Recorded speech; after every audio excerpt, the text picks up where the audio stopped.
পশ্চিম বেঙ্গল বা ওয়েস্ট বেঙ্গল, ঠিক আছে, এই নামটা চেঞ্জ করে না, আমার মনে হয় ব্যারিগেড বেঙ্গল বা ব্যারিগেড হচ্ছে বঙ্গ করে দেওয়া দরকার। তার কারণ হলো, যারা হাইওয়েতে গাড়ি চালায় বা বাইক চালায় তারা জানেন, ঢুকতে বেরাতে ব্যারিগেড ভাই, রাস্তা ফাঁকা মাঝখানে ব্যারিগেড, হাইওয়েতে যাচ্ছি ডান দিক বাঁ দিক মাঝখানে ব্যারিগেড।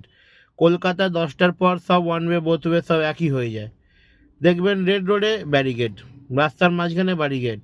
সকালবেলা পার্ক সার্কাস ব্রিজে উঠবেন, আপ টু হাওড়ার দিক থেকে যেতে গেলে দেখবেন ব্যারিগেডে জেসি বোস ফ্লাইওভারের মুখে লাগানো আছে।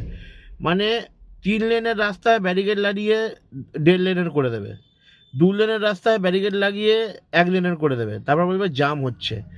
এত জাম হচ্ছে এই ব্যারিগেডের জন্য। বেঙ্গলে ব্যারিগেডের যে এত বাজে সিস্টেম আছে কেউ জানে না। আমি বাইরে বাইরে স্টেটে ঘুরে বেড়াই গাড়ি নিয়ে, যখন আমি ইনকেস এই সামনে রাঁচি থেকে ঢুকছিলাম, ব্যারিকেড দেখে বুঝে গেছি ভাই আমি বেঙ্গলে ঢুকে গেছি, আমাকে আর কিছু দেখতে হয়নি রাত্রিবেলা, আমি ব্যারিকেড দেখে বুঝে গেছি কনফার্ম এটা বেঙ্গল।